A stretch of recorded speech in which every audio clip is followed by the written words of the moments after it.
pessoal, bem-vindos à 18ª leitura de Outsider. A gente está na penúltima leitura. A gente parou aqui no capítulo 20, página 478. Havia mais fissuras, mas sem marcas pintadas. Nossa, eu pulei um parágrafo, voltando. A trilha de gotas levemente luminosas continuava. Ralph tinha passado a pensar nelas como o suor da coisa. Suor de medo. Como o deles? Esperava que sim. Esperava que o Merdinha tivesse ficado apavorado e ainda estivesse. Havia mais fissuras, mas sem marcas pintadas. Era um pouco mais que rachaduras, pequenas demais, até para uma criança se enfiar nelas. E para escapar por elas também. Roddy estava conseguindo andar ao lado dele de novo, apesar do corredor apertado. Eles ouviram água pingando em algum lugar distante. E uma vez Ralph sentiu uma nova brisa. Essa na bochecha esquerda. Foi como ser acariciado por dedos fantasmagóricos. Será que eles acharam a coisa? Estava vindo de uma daquelas rachaduras, produzindo um gemido seco e quase vítreo, como o som de ar soprando por cima de uma garrafa de cerveja. Um lugar horrível mesmo. Naquele momento, ele achava difícil acreditar que as pessoas costumavam dar dinheiro para explorar aquela cripta de pedra. Mas claro que elas não podiam...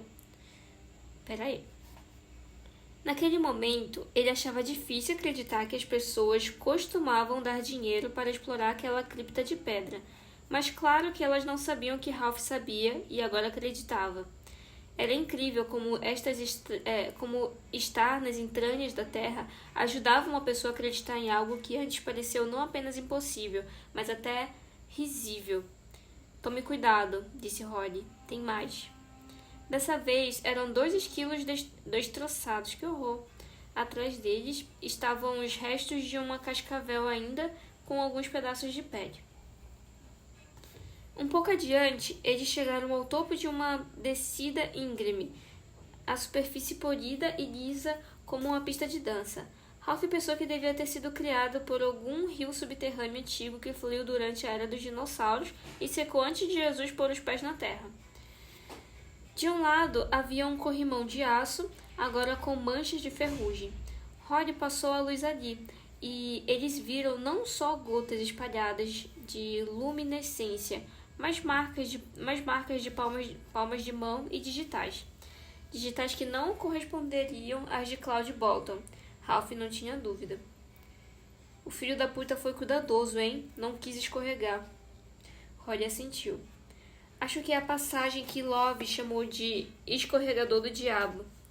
Cuidado, por... De algum lugar atrás e abaixo deles veio um barulho curto de pedras, seguido de um baque quase imperceptível que fez o piso tremer. Lembrou a Ralph que até gelo sólido às vezes podia se mover. Roddy olhou para ele, os olhos arregalados. Acho que estamos bem. Essa caverna velha está falando consigo mesma tem muito tempo. Mas aposto que a conversa está bem mais animada desde o terremoto sobre o qual Love nos contou, o que aconteceu em 2007.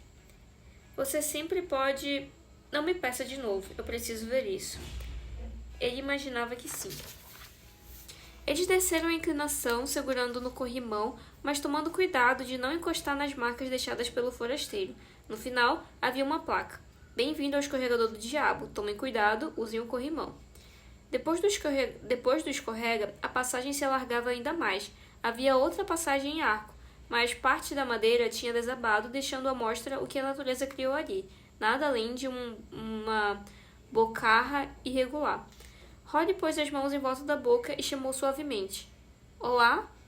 A voz dela voltou com perfeição, em uma série de ecos sobrepostos. Olá, lá, lá. Foi o que eu pensei. É a câmera do som. É a grande... que Love... Olá, lá, lá... Foi falado baixinho, mas fez Ralph parar no meio de uma respiração. Ele sentiu Roddy segurar o seu antebraço com a mão, que mais parecia uma garra. Agora que estão aqui... Estão aqui... e tiveram tanto trabalho para me encontrar, por que não entram? Meu Deus! Então foi o bicho que falou isso para eles. Capítulo 21, página 480. Eles passaram pelo arco lado a lado, Holly se segurando no braço de Ralph como uma noiva com medo do altar. Ela estava com a lanterna, Ralph com a Glock, e ele pretendia usá-la assim que tivesse um alvo, um tiro. Só que não havia alvo, não no começo. Eu tenho certeza que quando ele tiver cara a cara com o bicho lá, ele vai apontar uma pro cara, e aí o cara vai falar, tá louco, tá querendo matar a gente? E aí vai, sabe, ele vai ver, é verdade, se eu atirar, vai todo mundo morrer. Depois do arco, ficava uma protuberância que formava uma espécie de sacada 20 metros acima do piso da caverna. Havia uma escada de metal em espiral. Holly olhou para cima e ficou tonta. A escada subia uns 60 metros ou mais, passando por uma abertura que devia ser a entrada principal, indo até o teto cheio de estalactites. Estalactites. Eu tenho muita dificuldade de falar essa palavra, meu Deus. Ela percebeu que a colina de pedra era oca, como um bolo falso de confeiteira. Para baixo, a escada parecia bem. Para cima, parte tinha se soltado dos parafusos que a segurava e estava pendurada meio torta, acima do vão. Esperando-os lá embaixo, na luz de uma luminária comum de pé, do tipo que se pode ver em qualquer sala com o mínimo de decoração, estava o forasteiro. O fio da luminária seguia até uma caixa vermelha que zumbia suavemente e tinha a palavra Honda na lateral. Na extremidade do círculo de luz havia um colchão com um cobertor embolado no pé. Ralph tinha encontrado muitos fugitivos na vida, e a coisa que eles foram procurar podia ser qualquer um deles. Com olhos fundos, magro demais, maltratado. Ele estava usando uma calça jeans, um colete de couro por cima de uma camisa branca suja e botas de cowboy surradas. Parecia não estar armado. Olhava para eles com o rosto de Cloud Bolton, cabelo preto, as maçãs altas que sugeriam algum sangue nativo americano, o cavanhaque. De onde estava, Ralph não conseguia ver as tatuagens nos dedos, mas sabia que estavam lá. O homem tatuado, disse Hoskins. Se quiserem mesmo falar comigo, vão ter que arriscar na escada. Ela me aguentou, mas tenho que ser honesto, não está muito firme. As palavras dele, embora ditas em tom tranquilo, se sobrepunham, dobradas ou triplicadas como se houvesse não apenas um forasteiro, mas muitos, um grupo escondido nas sombras, e fissuras onde a luz daquela única luminária não chega. Holly foi na direção da escada, mas Ralph a impediu. Eu vou primeiro. Eu devo ir, sou mais leve. Eu vou primeiro. Quando eu chegar lá embaixo, se eu chegar, você vem. Ele falou baixo, mas imaginou que, considerando a acústica, o forasteiro podia ouvir cada palavra. Assim espero, pensou Ralph. Mas pare pelo menos 10 degraus antes do chão. Quero trocar umas palavrinhas com eles. Ralph estava olhando para ela enquanto falava isso, e olhando intensamente. Ela pousou os olhos na Glock, e ele deu um aceno mínimo de cabeça. Não havia conversa nem discussão. Tudo isso ficara para trás. Um tiro na cabeça e eles estavam fora dali, supondo que o teto não desabasse em cima deles, claro. Tudo bem, disse ela. Tome cuidado. Não havia como fazer isso. Ou a escadaria velha aguentaria, ou não. Mas ele tentou pensar em si mesmo como mais leve enquanto descia. A escada gemeu, chiou e tremeu. Está indo bem até agora, disse o forasteiro. Ande perto da parede, pode ser mais seguro. Guru, guru, guru, o eco. Ralph chegou ao final. O forasteiro estava imóvel, perto da sua luminária estranhamente doméstica. Será que ele a comprou? Junto com o gerador e o colchão na Home Depot de Tippett? Ralph achava provável. Parecia ser o lugar onde ir, naquela parte esquecida do estado da estrela solitária. Não que aquilo importasse. Atrás dele, a escada começou a gemer de novo com a descida de Holly. Agora que Ralph estava no mesmo nível, ele olhou para o forasteiro, com o que era quase uma curiosidade científica. Ele parecia humano, mas ainda assim era um tanto difícil de entender. Era como ver uma foto com os olhos um pouco vesgos.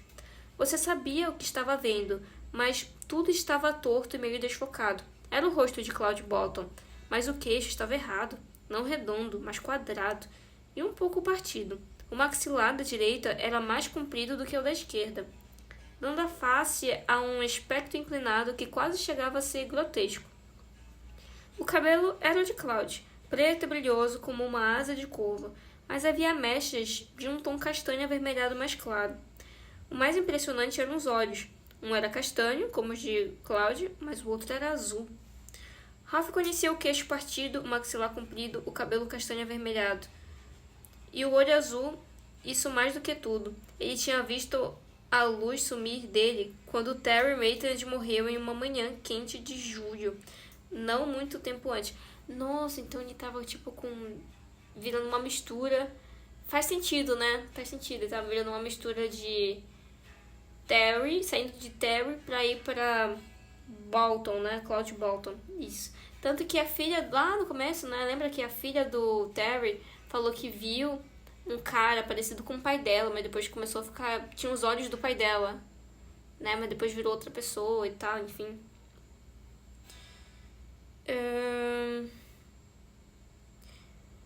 Tá. Você ainda está se transformando. A projeção que a minha esposa viu podia ser idêntica a Cloud Bottom, mas a coisa de verdade ainda não chegou lá, não é? Você ainda não chegou lá. Ele queria que estas fossem as últimas palavras que o forasteiro ouvisse. Os gemidos de protesto da escada tinham parado, o que significava que Rod estava em altura suficiente para estar em segurança. Ele ergueu a Glock segurando o pulso direito com a mão esquerda. O forasteiro ergueu o braço, mas como se estivesse se rendendo. Pode me matar se quiser, detetive, mas vai estar matando a si mesmo e a sua amiga. Não consigo acessar os seus pensamentos. Como posso fazer com Cloud?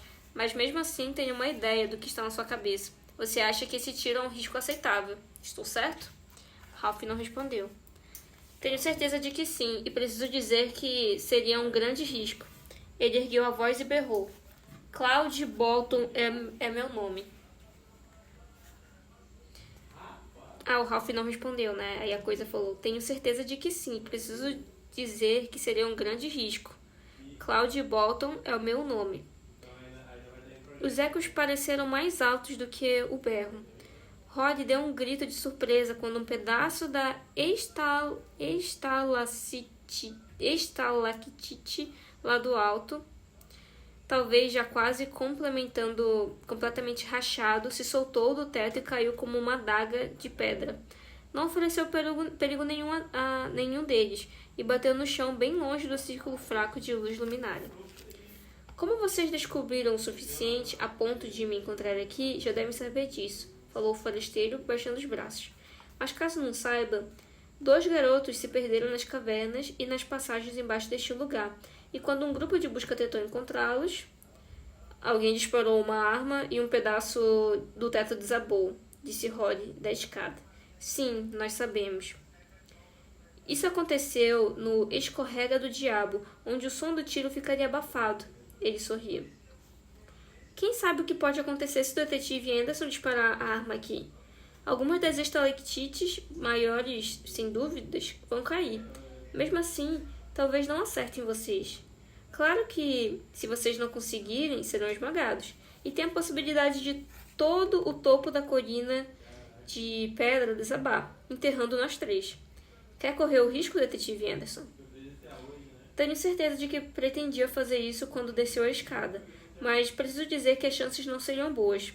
A escada estalou um pouco quando Rod desceu, outro degrau, talvez 2. Fique longe, pensou Ralph. Mas não tinha como obrigá-la a fazer isso. Aquela mulher tomava as próprias decisões. Nós também sabemos por que você está aqui, disse ela. O tio de Cláudio e os primos dele estão aqui, em algum lugar. Estão mesmo. Estão mesmo. Ele, aquela coisa, estava com um sorriso maior agora. O dente dourado naquele sorriso era de Cloud, assim como as letras nos dedos, junto com muitos outros, inclusive as 2 crianças que eles pretendiam salvar. Eu os sinto na terra. Alguns estão próximos. Roger Bolton e os filhos dele estão aqui, menos de 6 metros abaixo da barriga da cobra. Ele apontou. Eu os sinto com mais força, não só por estarem perto, mas porque são do sangue que eu estou me tornando. Mas não estão bons para comer, imagino, disse Ralph. Ele estava olhando para o colchão, pouco visível no piso de pedra ao lado. Junto ao isopor havia um amontoado de ossos e pés. Não, claro que não. O forasteiro olhou para ele com impaciência. Mas os restos deles emitem um brilho, uma espécie de, sei lá, não costumo falar sobre essas coisas, uma espécie de emanação, até que as garotas idiotas soltam esse brilho, embora fraco. Eles estão muito lá embaixo. Podemos dizer que morreram explorando as regiões desconhecidas do buraco de Millersville. Ao falar isso, o sorriso reapareceu, mostrando não só o dente de ouro, mas quase todos. Ralph se perguntou se ele sorriu assim quando matou Frank Pearson, comeu a carne dele e bebeu o sofrimento da criança junto com o sangue. Um brilho como uma luz noturna? Perguntou Holly. Ela parecia curiosa de verdade. A escada gemeu quando ela desceu mais 1 ou 2 degraus. Ralph queria que ela fosse na outra direção, para cima e para fora, de volta ao sol quente do Texas. O forasteiro só deu de ombros. Volte, pensou ele para Holly. Dê meia volta e vá embora. Quando eu tiver certeza de que teve tempo de chegar à porta dos fundos do Arriga, vou atirar, mesmo que isso deixe a minha esposa viúva e meu filho sem pai. Vou atirar. Devo isso a Terry e todos os outros que vieram antes dele. Uma luz noturna, repetiu ela, descendo outro degrau. Você sabe, do tipo que dá alento? Eu tinha uma quando era pequena. O forasteiro olhava para ela por cima do ombro de Ralph, com as costas para a luminária e o rosto nas sombras. O detetive conseguia ver um brilho estranho naqueles olhos que não combinavam. Só que não era bem isso, não era neles, mas vindo deles. E agora Ralph entendia o que Grace Maitland quis dizer quando falou que a coisa tinha canudos no lugar dos olhos. Alento? O forasteiro pareceu ponderar a palavra. Sim, acho que sim, se bem que nunca pensei dessa forma, mas também informação. Mesmo mortos, eles são cheios de coisas de Bolton. Você quer dizer lembranças? Mais um passo se aproximando. Ralph tirou a mão esquerda do pulso e fez um sinal para ela voltar, sabendo que Holly não voltaria. Não. Ele pareceu impaciente com ela de novo. Não. Ele pareceu impaciente com ela de novo. Mas também havia outra coisa ali. Uma certa ansiedade que Ralph conhecia de muitas salas de interrogatório. Nem todos os suspeitos falavam, mas a maioria queria falar, porque tinha ficado sozinho no ambiente fechado dos próprios pensamentos. E aquela coisa devia estar sozinha com os próprios pensamentos havia muito tempo. Sozinha, ponto. Bastava olhar para ele para saber. Então, o que é? Ela ainda estava no mesmo lugar, e Ralph agradeceu a Deus pela pequena bênção. Linhagem. Tem algo na linhagem que vai além de lembranças e similaridades físicas passadas por geração. É um jeito de ser, um jeito de ver. Não é alimento, mas é força. As almas deles se foram, o K deles, mas sobrou algo, mesmo nos cérebros e nos corpos mortos. Um tipo de DNA, disse Rory. Talvez tribal, talvez racial. Acho que sim, que se quer colocar dessa maneira. Ele deu um passo na direção de Ralph, levantando a mão com Must escrito nos dedos. São como essas tatuagens. Elas não estão vivas, mas guardam certas informações. Pare, gritou ela. E Ralph pensou, Cristo, ela está ainda mais perto. Como pôde fazer isso sem que eu ouvisse? Os ecos aumentaram, pareceram se expandir, e outra coisa caiu. Não uma estalactite dessa vez, mas um pedaço de pedra de uma das pedras. Não faça isso, disse o forasteiro, a não ser que queira correr o risco de derrubar a coisa toda na cabeça, não grite. Quando Holly falou de novo, a voz estava mais baixa, mas ainda cheia de urgência. Lembre-se do que ele fez com o detetive Hoskins, Ralph. O toque dele é venenoso. Só quando estou nesse estado transformativo, disse o forasteiro tranquilamente. É uma força de proteção natural, mas quase nunca é fatal. É mais como urtiga do que como radiação. Claro que o detetive Hoskin era suscetível, digamos assim, e quando toca em alguém, muitas vezes consigo entrar na mente dessa pessoa. Nem sempre, mas com frequência. Ou nas mentes dos seus entes queridos. Fiz isso com a família de Frank Peterson. Só um pouco, o suficiente para empurrá-los na direção que eles já estavam seguindo. Você deve ficar onde está, disse Ralph. O forasteiro levantou a mão tatuada. Claro, como falei, você é o cara com a arma, mas não posso deixar os dois saírem daqui. Estou cansado demais para me mudar. Tive que dirigir até Marysville cedo demais. E ainda precisei comprar alguns suprimentos, o que me exauriu bastante. Parece que estamos em um impasse. Foi você que se colocou nessa posição, disse Ralph. Você sabe disso, né? O forasteiro olhou para ele com um rosto que ainda trazia traços de Terry Maitland e não falou nada. Ralph Holmes, tudo bem. Os outros antes de Holmes, também. Mas Maitland foi um erro. Acho que sim. O forasteiro parecia intrigado, talvez até frustrado. Mas já usei outros que tinham álibis fortes e reputação imaculadas. Como provas e testemunhas oculares, os álibis e as reputações não fazem diferença. As pessoas são cegas para explicações que fogem à percepção que têm da realidade. Vocês não deviam ter vindo me procurar. Não deviam nem ter me sentido, por mais forte que o álibi dele fosse. Mas sentiram. Foi porque fui ao tribunal? Ralph não respondeu. Roddy tinha descido o último degrau e estava agora parado ao seu lado. O forasteiro suspirou. Aquilo foi um erro. Eu devia ter pensado mais seriamente sobre a presença de câmeras de televisão. Só que ainda estava com muita fome, mas poderia ter ficado longe. Foi guloso. E também confiante demais, já que estamos falando nisso, disse Ralph. E confiança em exagero leva ao descuido. A polícia vê muito disso. Bom, talvez tenha sido as três coisas, mas acho que podia ter me safado mesmo. Ele olhava de forma especulativa para a mulher pálida e grisalha ao lado de Ralph. É a você que tenho que agradecer por estar nessa situação, não é, Roddy? Claudia diz que o seu nome é Roddy. O que fez você conseguir acreditar? Como conseguiu convencer um grupo de homens modernos que provavelmente não acreditam em nada além do alcance dos 5 sentidos a vir aqui? Você viu outro como eu por aí? A avidez na voz dele era inconfundível. Não, nós não vimos aqui para responder as suas perguntas, falou Roddy. Uma das mãos dela estava enfiada no bolso do terno amassado. Na outra, ela segurava a lanterna ultravioleta que não estava ligada no momento. A única luz vinha da luminária. Viemos para matar você. Não sei bem como espera fazer isso, Roddy. Seu amigo poderia arriscar um disparo com a arma se estivéssemos só nós dois aqui. Mas acho que ele não quer colocar sua vida em risco. E embora um ou dois possam tentar me atacar, vocês me achariam bem forte. Além de um pouco venenoso. Sim, mesmo no meu estado esgotado atual. Estamos em um impasse por enquanto, disse Ralph.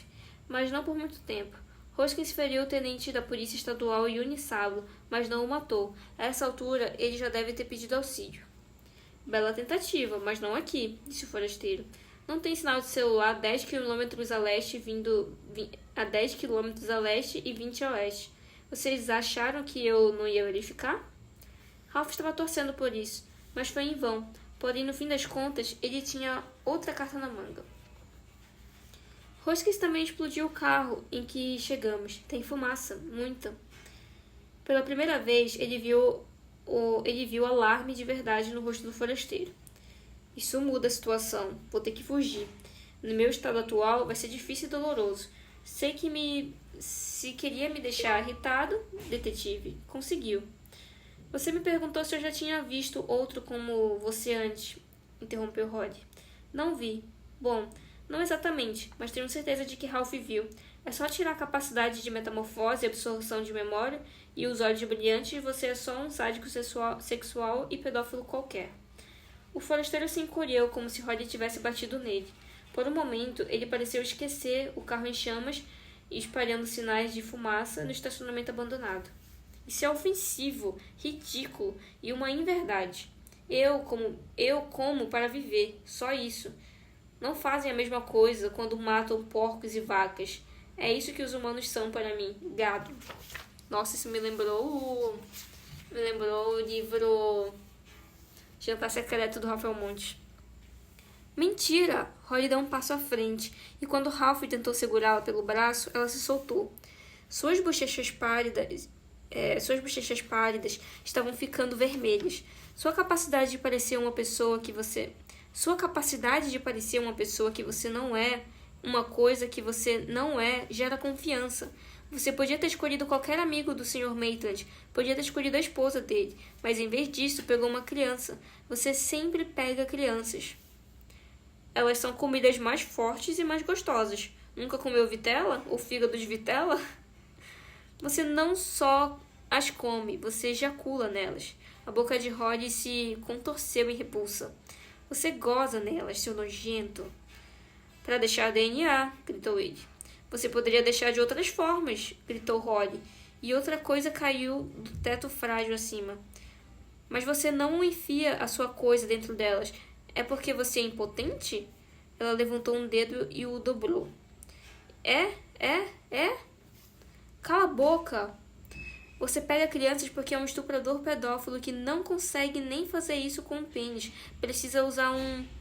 Ele correu para cima dela, o rosto se retorcendo em uma expressão de ódio que não tinha nada de Cloud Bottle e nem de Terry Maitland.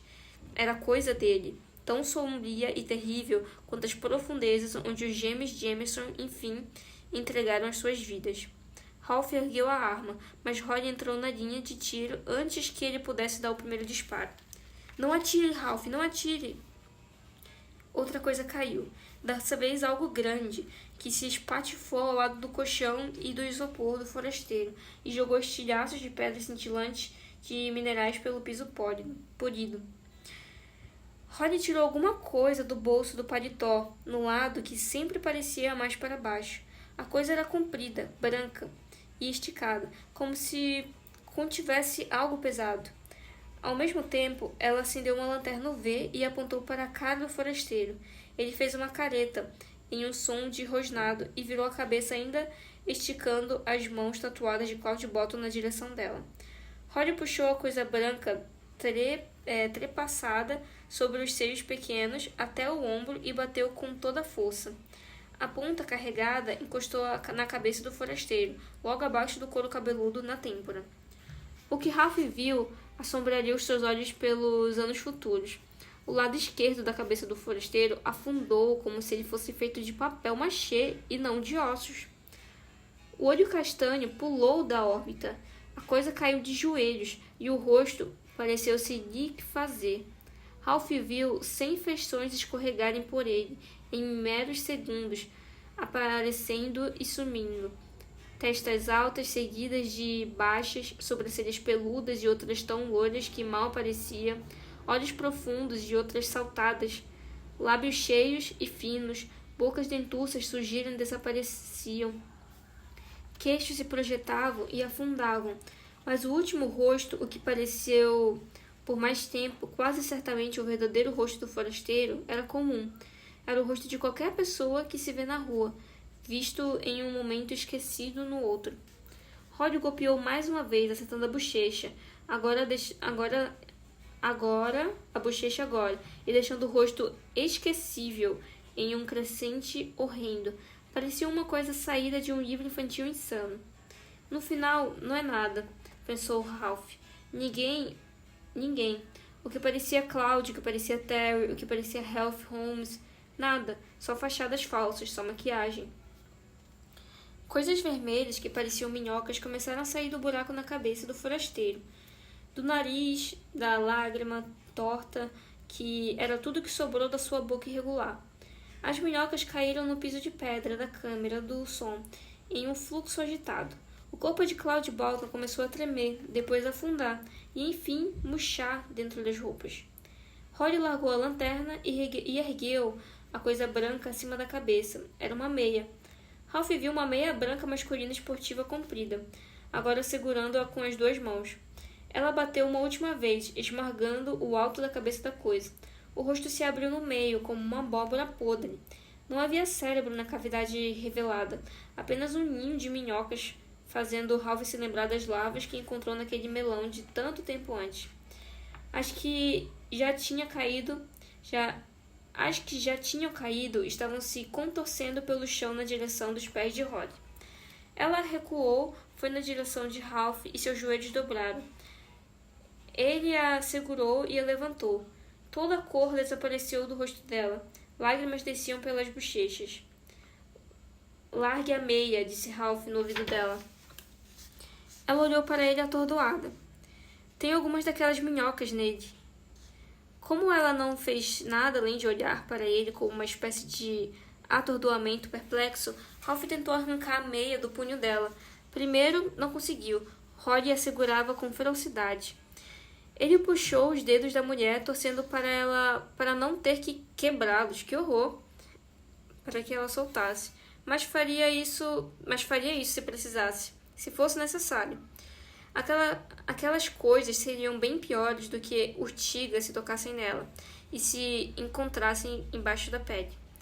Ela pareceu voltar a si, ao menos um pouco, e abriu a mão. A meia caiu, o dedão fazendo o som seco ao bater no piso de pedra.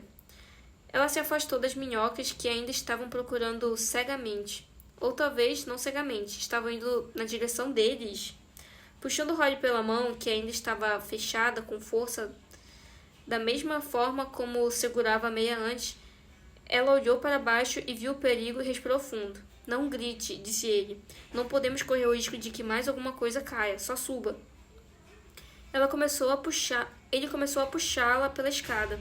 Depois dos primeiros 4 ou 5 degraus, Holly conseguiu subir sozinha, mas os dois subiram de costas para ficarem de olho nas minhocas que ainda estavam saindo da cabeça rachada do forasteiro e também da sua boca em forma de lágrima. Oxi. Nossa, como é que sobe a escada de costa? Pulgou minha cabeça. Pare, sussurrou Rory. Pare, olha só para elas. Só estão se espalhando. Não podem subir a escada. E então estão começando a morrer. Ela estava certa. As minhocas começaram a ir mais devagar, e uma pilha perto do forasteiro não se movia mais. No entanto, o corpo ainda se mexia, em algum lugar dentro dele. A força que o animava tentava sobreviver. A coisa, Bolton, tremia e estrebuchava, os braços balançando. Enquanto eles olhavam, o pescoço encurtou. Os restos da cabeça começaram a entrar na gola da camisa. O cabelo preto de Claude Bolton apareceu no alto e depois sumiu. — O que é? Sussurrou Rod. — O que são? — Não sei e não ligo, disse Ralph. Só sei que você nunca mais vai precisar comprar uma bebida pelo resto da vida, pelo menos não quando eu estiver comigo. — Eu quase nunca bebo, disse ela. Não vai bem com os remédios. Acho que já contei isso. Ela se inclinou de repente sobre o corrimão e vomitou. Ele a segurou enquanto isso. — Me desculpe, disse ela. — Não peça desculpa, vamos. Sair daqui agora, concluiu ela por ele. Capítulo 22, página 491. Então, finalmente a coisa morreu, né? Será que vai aparecer de novo? Ainda tem bastante página aqui. Será que vai aparecer de novo? Tem pelo menos umas 40 ou 50 páginas. A luz do sol nunca foi tão boa. Eles tinham chegado à placa do chefe Arriga quando Holly disse que estava meio tonta e precisava se sentar. Ralph encontrou uma pedra plana, grande o bastante para os dois, e se sentou ao lado dela. Ela observou o corpo caído de Jack Hoskins, fez um som agudo, desconsolado, e começou a chorar. A princípio, saiu uma série de soluços engasgados e relutantes, como se alguém tivesse lhe dito que era errado chorar na frente de outra pessoa. Ralph passou o braço pelos ombros dela, que parecem magros demais. Ela afundou o rosto na camisa dele e começou a chorar copiosamente. Eles precisavam ir até Yune, que podia estar mais ferido do que parecera. Na hora, eles estavam sob fogo, afinal, e não deu tempo de fazer um diagnóstico preciso. Mesmo na melhor das hipóteses, ele estava com o cotovelo quebrado e o ombro deslocado. No entanto, Holly precisava de ao menos um tempo e merecia, ao ter feito o que ele, o grande detetive, não conseguiu. Em 45 segundos, A tempestade começou a melhorar. Em 1 minuto, passou. Ela era boa, forte. Rod olhou para ele, os olhos injetados e marejados, mas Ralph não teve certeza absoluta de que ela sabia onde estava, nem quem ele era, na verdade. Não consigo fazer isso de novo, Bill. Nunca mais. Nunca, nunca, nunca. E se esse voltar como o Brad voltou? Vou me matar. Está me ouvindo? Ele a balançou com delicadeza. Ele não vai voltar, Rod. Prometo. Ela piscou. Ralph, eu quis dizer, Ralph, você viu que saiu viu aquelas minhocas? Vi. Eca. Ela fez um som de vômito e cobriu a boca. Quem te ensinou a fazer um cacetete com uma meia? E a força que pode ter se a meia é comprida? Foi Bill Rodrigues? Nossa, eu lembrei da Sam com a meia de manteiga. Rod assentiu. O que tinha dentro? Bilhas, como o de Bill. Comprei no departamento automotivo do Walmart de Flint City. O Walmart resolvendo todo o caso, né? Porque eu não consigo usar armas. Não achei que fosse precisar usar o porrete feliz também. Foi só um impulso. Ou intuição, ele sorriu. Embora mal tenha percebido, ele ainda se sentia dormente e ficava olhando para trás para ter certeza de que nenhuma daquelas minhocas se aproximava deles, desesperada para sobreviver em um novo hospedeiro. É assim que chama? Porrete feliz? É como o Bill chamava. Ralph, temos que ir. Iune. Eu sei, mas tenho que fazer uma coisa antes. Fique onde está. Ele foi até o corpo de Hoskin e se obrigou a revirar os bolsos do morto. Encontrou as chaves da picape e voltou até Rod. Pronto. Eles começaram a descer. Rod tropeçou uma vez e ele a segurou. Em seguida, foi ele quem quase caiu e foi ela quem o segurou. Como dois aleijados, pensou ele. Mas depois do que vimos... Tem tanta coisa que a gente não sabe, disse ela. De onde ele veio, se aqueles insetos eram uma doença ou talvez um tipo de forma alienígena. Quem foram as vítimas dele, se não só as crianças que ele matou, mas os que foram responsabilizados pelos crimes. Devem ter sido muitos, muitos. Você viu o rosto dele no final, como mudou? Vi, disse Ralph. Ele jamais esqueceria aquilo. Nós não sabemos quanto tempo ele viveu, como conseguia se projetar, o que era. Isso nós sabemos, respondeu Ralph. Ele, aquela coisa, é o Cuco. Ah, e sabemos de outra coisa. O filho da puta está morto. Capítulo 23, página 493. Eles tinham descido a maior parte do caminho quando uma buzina começou a tocar em intervalos curtos. Rod parou e mordeu os lábios, que já tinham sido muito maltratados. Relaxe, disse Ralph. Acho que é Iune. O caminho era mais largo agora e menos íngreme.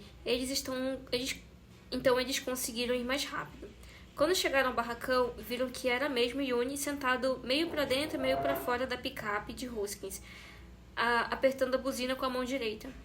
O braço inchado e ensanguentado estava caído no colo como um tronco. Ai, que horror. Pode parar agora, disse Ralph. Mamãe e papai chegaram. Como está? Meu braço está doendo pra caralho, mas fora isso, estou bem. Vocês pegaram ele, ao Cuco? Pegamos, disse Ralph.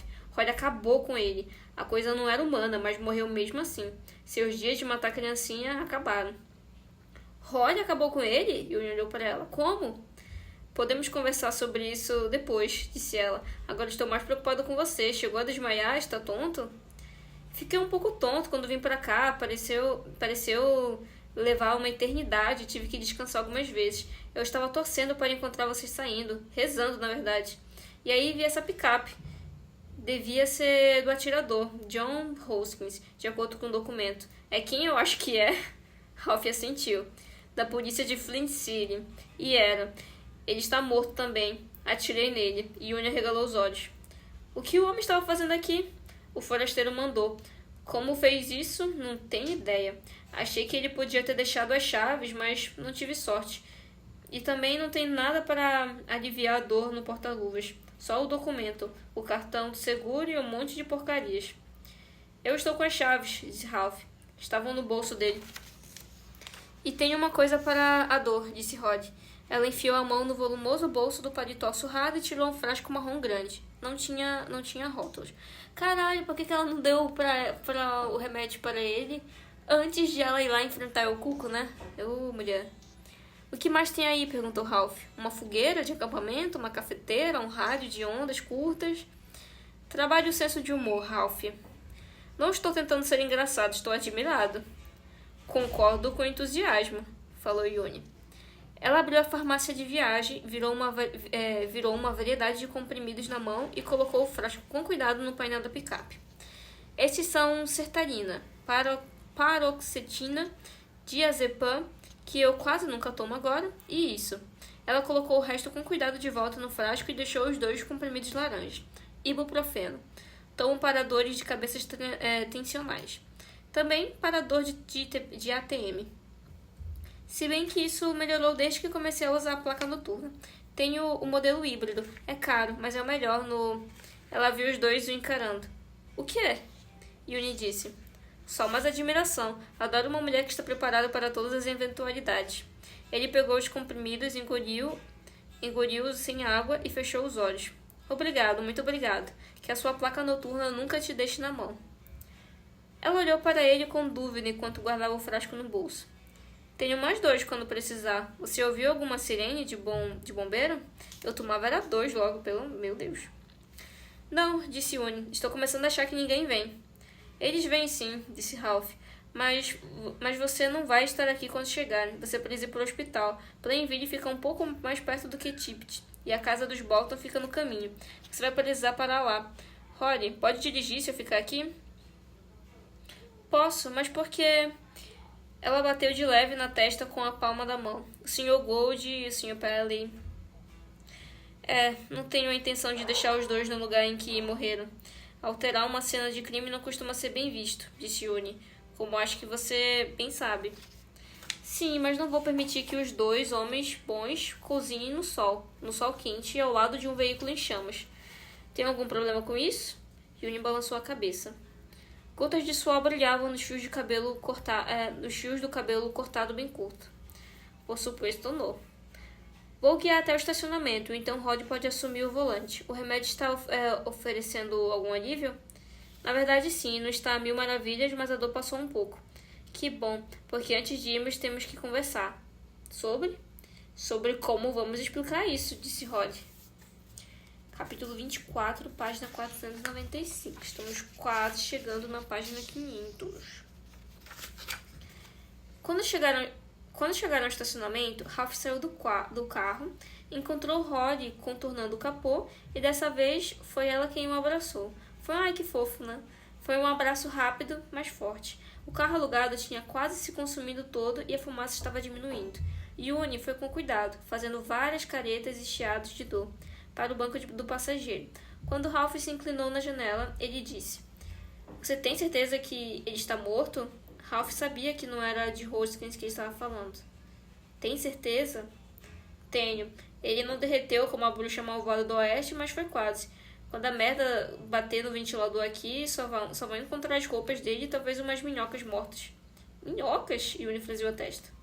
Com base na velocidade com que estavam morrendo, disse Roddy.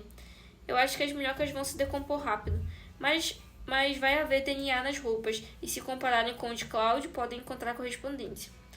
Ou uma mistura de Cloud e Terry, porque a mudança dele não estava completa. Você viu isso, não viu? Roddy assentiu. O que tornaria inválido. Acho que Cloud vai ficar bem. Ralph tirou o celular do bolso e colocou na mão de Yuni. Você vai poder fazer as ligações assim que tiver sinal? Claro. E sabe a ordem das ligações?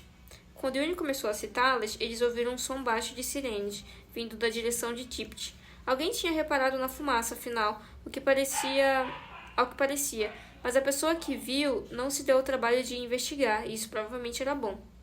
Para o promotor Bill Samuels, depois da sua esposa, para o chefe Geller e, em seguida, e por fim, o capitão Horace Kinney, da patrulha rodoviária do Texas. Todos os números estão nos seus contatos. Com os Bolton, vamos falar pessoalmente.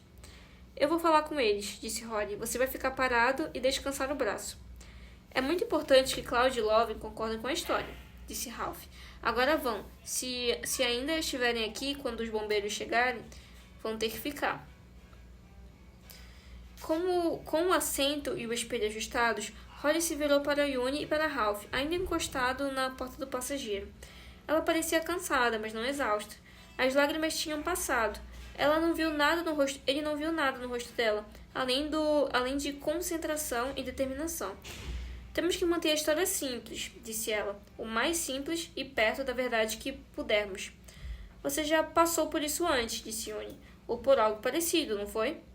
Foi, e vão acreditar na gente, mesmo que fiquem com perguntas que nunca vão ser respondidas.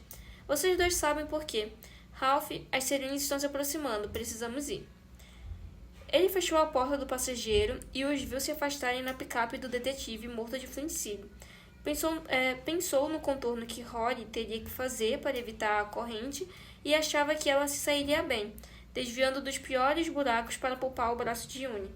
Quando achou que não podia admirá-la mais, ele a admirou. Nossa, parece muito que ele tá gostando dela, né? Ele, sei lá. Tipo, mas ele é casado, então não... Espero que não, né? Então, foi até o corpo de Alec, porque este seria o mais difícil de mover. O fogo do veículo estava quase apagado, mas o calor que irradiava dele ainda era forte. O rosto e os braços de Alec estavam pretos, a cabeça estava careca, com o cabelo todo queimado, e quando Ralph o pegou pelo cinto e começou a puxá-lo na direção da lojinha, tentou não pensar nos pedaços torrados e na gosma derretida que ficavam para trás. E no quanto Alec agora parecia o homem que estava no tribunal naquele dia. Ele só precisa da camisa amarela na cabeça, pensou Ralph. E isso foi demais. Soltou o cinto e conseguiu cambalear 20 passos até se inclinar, segurar os joelhos e vomitar o que tinha no estômago. Quando essa parte acabou, ele voltou e terminou o que tinha começado, arrastando primeiro Alec e depois Hal e Gold para a sombra da lojinha. Descansou, recuperou o fôlego e examinou a porta da lojinha. Estava com um cadeado, mas a porta parecia frágil e gasta. Na segunda vez que bateu, as dobradiças cederam. O interior estava escuro e muito quente. As prateleiras não estavam totalmente vazias. Algumas camisetas com os dizeres "Eu explorei o buraco de Marysville" ainda restavam. Ele pegou duas e tirou da poeira da melhor forma que conseguiu. Da melhor forma que conseguiu. Do lado de fora, as sirenes estavam mais próximas. Ralph achou que eles não iam querer passar com os equipamentos caros pelo mato nas laterais da passagem. Os bombeiros parariam para cortar a corrente. Ele ainda tinha um pouco de tempo. Eu tô achando que o monstro vai acabar aparecendo aí. Com certeza. Ajoelhou-se e cobriu o rosto dos dois homens. Homens bons que esperavam ter anos de vida à frente. Homens com famílias que sofreriam. A única coisa boa, se é que havia alguma coisa boa ali, era que a dor delas não viraria refeição para um monstro. Ralph se sentou ao lado deles, os antebraços apoiados nos joelhos, o queixo no peito. Ele também era responsável por essas mortes? Em parte, talvez, porque a cadeia de eventos sempre levava de volta àquela prisão pública catastroficamente imprudente de Terry Maitland. Mas mesmo exausto, ele sentia que não precisava se responsabilizar por tudo o que tinha acontecido. Vão acreditar na gente, disse a Holly. Vocês dois sabem por quê. Cara, eu sinto que Ralph cometeu sim o erro de ter prendido o Terry daquele jeito. Mas mesmo se ele não tivesse prendido, o Terry estaria sendo preso.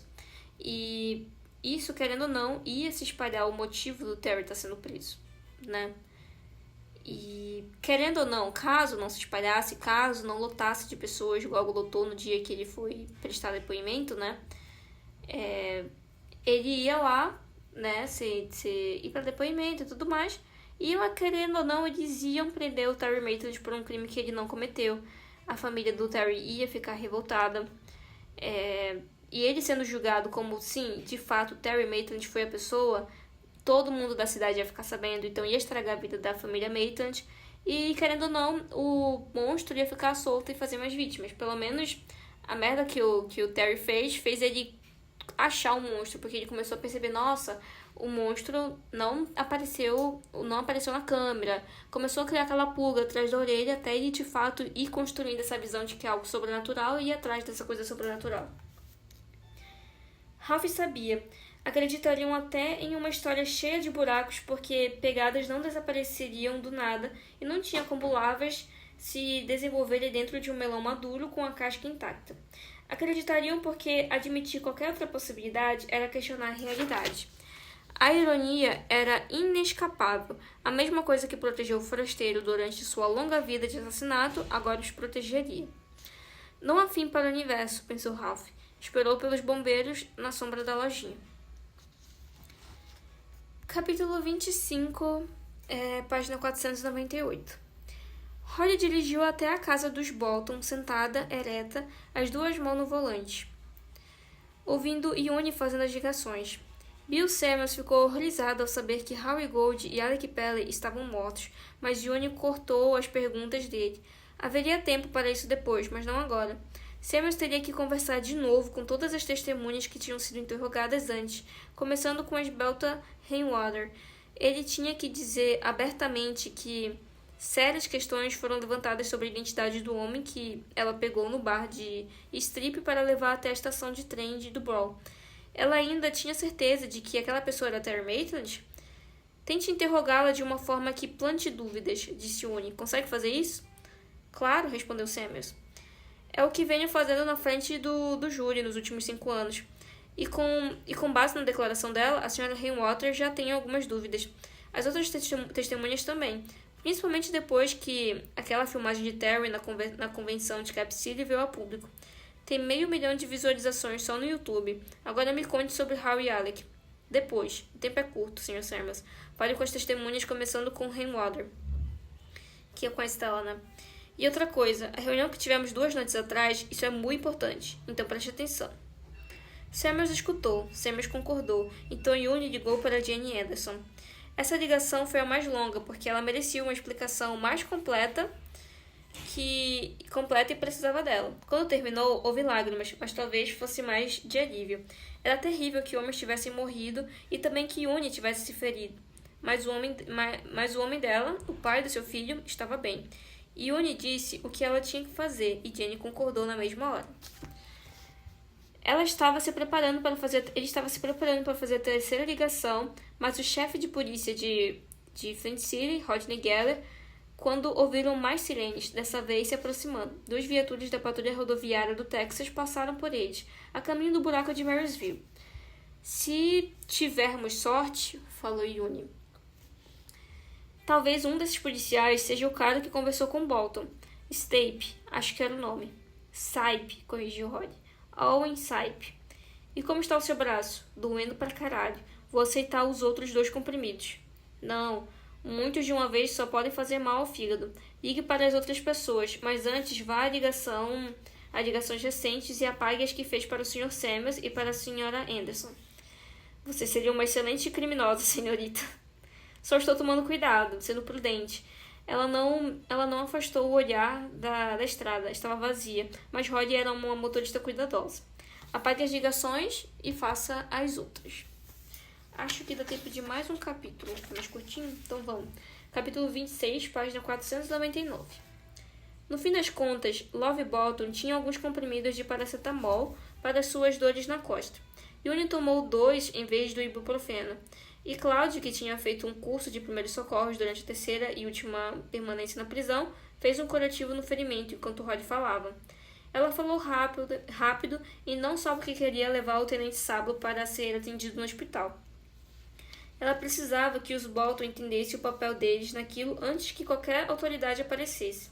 Isso aconteceria logo porque os agentes da patrulha rodoviária teriam perguntas para Ralph e ele responderia. Pelo menos não havia descrença ali. Love e Cloud sentiram a presença do forasteiro 2 noites antes, e o filho o sentiu antes mesmo disso. Uma sensação de inquietação, de deslocamento, de estar sendo observado. Claro que você sentiu, disse Holly, com a voz sombria. Ele estava roubando a sua mente. Você ouviu, falou Cloud. Ele estava escondido naquela caverna e você ouviu. Sim. E ele se parecia comigo. Quase exatamente. Love falou, a voz tímida. Eu teria notado a diferença? Rod sorriu. Na hora, com certeza. Tenente Sablo e Ione, está pronto para ir? Estou. Ele se levantou. Se tem uma coisa boa nas drogas pesadas, é que tudo ainda dói, mas você está cagando para isso. Cloud caiu na gargalhada e apontou o dedo dobrado como uma arma para ele. É isso aí, meu irmão. Ele viu Love franzindo a testa para ele e acrescentou.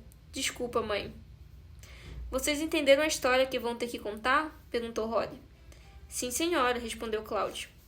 É simples demais para errar. O promotor de Flint City está pensando em reabrir o caso de Maitland e vocês vieram aqui para me interrogar. E o que você falou? Perguntou Holly. Que quanto mais eu penso nisso, mais tenho certeza de que não foi o treinador Terry que vi naquela noite. Só uma pessoa parecida com ele. E o que mais? Perguntou Yuni. É muito importante. Love respondeu dessa vez. Vocês passaram aqui hoje de manhã para se despedir e para perguntar se havia alguma coisa que poderíamos ter esquecido. Quando estavam se preparando para ir embora, receberam uma ligação. No seu telefone fixo, acrescentou Holly pensando. Graças a Deus, eles ainda têm um. Isso mesmo, um telefone fixo. O homem disse que trabalhava com o detetive Anderson. E o que falou com ele? Disse Holly. O homem disse para o detetive Anderson que o sujeito que vocês estavam procurando, o verdadeiro assassino, estava escondido no buraco de Marysville. Contem essa história, disse Holly, e obrigado aos dois. Nós é que deveríamos agradecer, disse Love, e esticou os braços. Venha aqui, senhorita Holly Gibney. Deu um abraço na velha Love. Holly foi até a cadeira de rodas e se inclinou para a frente. Depois do buraco de Marysville, os braços de Love foram ótimos, necessários até. Ela ficou naquele abraço o máximo de tempo que pôde. Eu vou terminar essa sessão, é mais um capítulo, aí a gente fica com a sessão Flint City depois. Então, capítulo 27, página 501. Mercy Maitland tinha ficado bastante cautelosa com as visitas desde a prisão pública do marido, para não mencionar a execução pública dele. Então, quando a batida soou na porta, ela foi a primeira até a janela, puxou a cortina e espiou. Era a esposa do detetive Anderson, e parecia que a mulher estava chorando. Mercy correu até a porta e abriu. Sim, foram lágrimas, e assim que Jenny viu o rosto preocupado de Mercy, elas começaram a cair de novo. O que foi? O que aconteceu? Eles estão bem? Jenny entrou. Onde estão as suas filhas? Lá fora, embaixo da árvore grande, jogando cribbage com o tabuleiro de Terry. Elas jogaram a noite toda ontem e recomeçaram hoje de manhã. O que houve? Jenny a segurou pelo braço e levou até a sala. Talvez você queira se sentar. Mercy permaneceu onde estava. Conte logo! Tenho boas notícias, mas também algumas bem ruins. Ralph e a moça Gibney estão bem. O tenente Sabo levou um tiro, mas acham que ele não corre risco de morte. Só que Howie Gold e o Sr. Perley morreram. Levaram tiros de uma emboscada feita por um homem com quem o meu marido trabalha, um detetive. O nome dele é Jack Hoskins. Mortos? Mortos? Como podem estar? Mercy se jogou no que fora uma poltrona de Terry. Era isso ou desmaiava no chão. Ela olhou para Jenny sem entender. O que quer dizer com boas notícias? Como pode haver? Jesus, isso tudo só piora. Ela levou as mãos ao rosto. Jenny ficou de joelhos ao lado da poltrona e puxou as mãos de Mercy com delicadeza e a firmeza ao mesmo tempo. Você precisa se recompor, Mercy. Não consigo, meu marido está morto e agora é isso. Acho que nunca mais vou me recompor, nem mesmo por Grace e Sarah. Pare! A voz de Jenny estava baixa, mas Mercy piscou como se tivesse levado um tapa. Nada pode trazer Terry de volta, mas 2 homens bons morreram para redimir o nome dele e dar às suas filhas uma chance nesta cidade. Eles também têm famílias, e vou ter que falar com Elaine Gold depois que sair daqui. Vai ser horrível. Looney está ferido, e o meu marido colocou a vida em risco. Só que está sofrendo, mas essa parte não diz respeito a você. Ralph precisa de ajuda, os outros também. Então se recompõe e escute. Tudo bem, certo? Jenny levantou uma das mãos de Mercy e assegurou. Os dedos estavam frios, e Jenny achava que os seus não estavam muito mais quentes. Tudo o que Holly Gibney nos disse era verdade. Havia um forasteiro, e ele não era um homem, era outra coisa. Pode chamar de Okuko, pode chamar de Drácula, pode chamar de filho de Sam ou de Satanás, não importa. Ele estava lá em uma caverna. Eles o encontraram e o mataram. Ralph me disse que ele se parecia com Cloud Bottom, apesar de o verdadeiro Cloud Bottom estar a quilômetros de distância. Conversei com Bill Samuels antes de vir para cá. Ele achava que se todos contarmos a mesma história, vai ficar tudo bem. Tem uma boa chance de conseguirmos limpar o nome de Terry se todos contarem a mesma história. Você consegue fazer isso? Jenny viu a esperança surgindo nos olhos de Mercy com água enchendo o poço. Consigo sim. Qual a história? A reunião que tivemos foi só sobre tentar limpar o nome de Terry, nada mais. Só sobre tentar limpar o nome dele. Na reunião, Bill Summers concordou em interrogar de novo todas as testemunhas, com o que Ralph e os outros policiais falaram, começando por Esbelta Rainwater e voltando até o primeiro, certo? Sim, certo. O motivo para ele não poder começar com Claude Bolton foi que o Sr. Bolton estava no Texas ajudando a mãe que não vinha se sentindo bem nos últimos tempos. Harry sugeriu que Alec, Holly e o meu marido fossem até lá interrogar Claude. Yuni falou que se juntaria a eles se possível. Você lembra disso?